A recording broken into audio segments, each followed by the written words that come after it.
हे बघा, राजकीय भाषण करायचं म्हटलं तर अत्यंत दुर्दैवी आहे आणि खोटं बोलायची सवय इलेक्शनच्या तोंडावर भाजप सरकारला आहे असं म्हणावं लागेल। मात्र आता राजकारण ह्यात आणण्यापेक्षा एक ह्या मतदारसंघाचा प्रतिनिधी म्हणून मी स्वतः स्टेक होल्डरशी म्हणजे शेतकऱ्यांशी बोललेलो आहे। शेतकऱ्यांना ह्या ठिकाणी आपल्या पिकाऊ जमिनी म्हणजे या ठिकाणी ह्या नदीकाठच्या जमिनी आहेत, चांगले पिकाऊ जमिनी आहेत, त्या ठिकाणी जो रस्ता आणायचा प्रयत्न चाललेला आहे त्या रस्त्याला जमीन द्यायची मानसिकता शेतकऱ्यांची नाही आहे। निश्चितच त्यांना जो मोबदला मिळणार आहे तो तर खूपच अत्यल्प आहे। ज्या ठिकाणी इरिगेशन झालेली आहे, कित्येक वर्ष त्या ठिकाणी ऊस पिकतो, अशा जमिनीला सुद्धा शासनाच्या माध्यमातून जिरायत म्हणून त्या ठिकाणी नोंद झालेली आहे। जिरायतची नोंद होते तर त्याची मूल्यांकन कमी होते आणि मूल्यांकन कमी झालं तर नुकसान भरपाई सुद्धा कमी मिळते।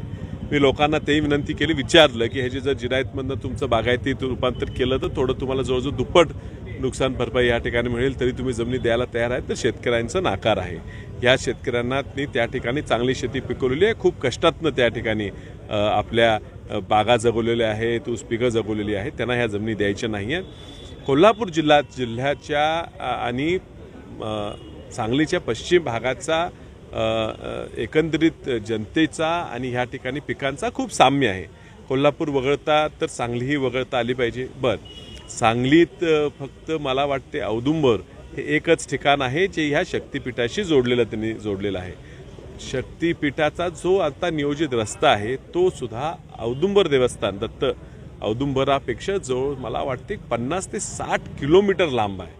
म्हणजे हा नियोजित शक्तिपीठ हा खरोखर शक्तिपीठांना जोडणारा रस्ता आहे का दुसऱ्या हेतूतून निर्माण झालेला रस्ता आहे? जवळपास सुद्धा त्या ठिकाणून कुठलंही देवस्थान जात नाही असा हा रस्ता आणलेला आहे। फक्त स्वतः जमिनी अधिग्रहण करणे, कमी खर्चात जमिनी मिळाव्यात आणि त्याच्यावर जास्त खर्च करणे यासाठी हा प्रकल्प आहे का अशी शंका येते।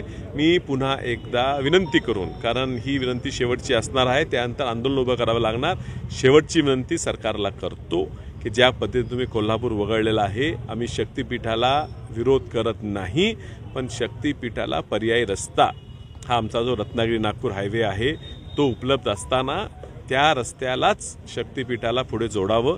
सांगली जिल्ह्याच्या खानापूर तालुक्यातून लोक शेतकरी जमिनी द्यायला तयार आहेत, त्यामुळे जिथं ज्यांची तयारी आहे तिथं जमिनी घ्यावेत। जसं तुम्ही पश्चिम भागात यायला सुरू करता, मनेराजूसारखं गाव जिथं पाणी नसताना सुद्धा लोकांनी कष्टाने बागा पिकवले त्यांचाही विरोध आहे, पुढे वजर चौंडे असेल तिथंही विरोध आहे, आणि जसं तुम्ही मिरज तालुक्यात कौलापूर, बुधगाव ह्या ठिकाणी शिरता, पद्माळ, कर्ना, सांगलीवाडी जे शहराचा भाग आहे त्या ठिकाणी तुम्ही येऊन जमिनी घ्यायचा प्रयत्न करतात, चुकीचं आहे। खानापूर तालुक्यातनं हा रस्ता एक्झिस्टिंग हायवेला जोडावा आणि पुढे तो तुम्ही कोकणात न्यावा।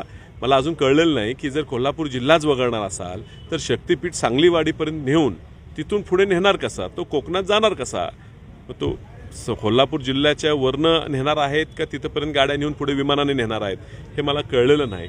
त्यामुळे अर्धवट काहीतरी घोषणा दिल्या जातात। मी त्यांना विनंती करतो की सांगली जिल्ह्याची मिरज तालुका खास करून आणि तासगाव तालुक्यातला काही भाग हा या शक्तिपीठातनं वगळावा, अन्यथा मोठ्या प्रमाणात जन आंदोलन उभं करावं लागेल। गडकरी साहेबांची भेटून बोलणार आहात? मी गडकरी साहेबांच्या विषय मांडलेला आहे आणि तुम्हालाही सांगतो, गडकरी साहेब जरी भाजपचे मंत्री असले तरी गडकरी साहेब खूप प्रॅक्टिकल व्यक्ती आहेत। मी त्यांच्याशी चर्चा करत असताना त्यांनी स्पष्ट सांगितलं की ह्या रस्त्याचा केंद्राशी काही संबंध नाही, हे राज्य शासनाने काढलेला रस्ता आहे, MSRDCचा रस्ता आहे आणि तो विषय हा राज्यानेच निर्णय घ्यावा लागणार।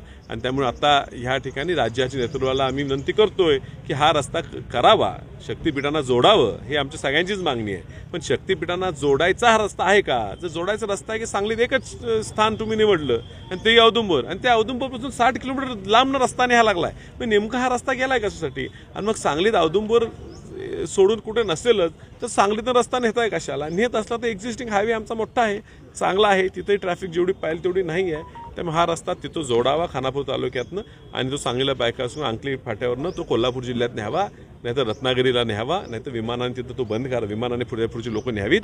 पण हा न विचार करता फक्त कोल्हापूर जिल्ह्याचा कदाचित तिथं 2 मंत्री असल्यामुळे त्यांनी तो रद्द केला असेल। सांगलीचं दुर्दैव आहे, एकतर ह्या ठिकाणी भाजपला एवढे 4 आमदार निवडून देऊन सुद्धा या ठिकाणी मंत्रिपद मिळत नाही, एवढे दिवस झाले अजून पालकमंत्री मिळत नाही, आणि ह्याचा सांगलीचा कोण वाली या सरकारमध्ये राहिलेला नाही आहे, आणि त्यामुळे कोल्हापूर वगळले पण सांगली वगळता येईना।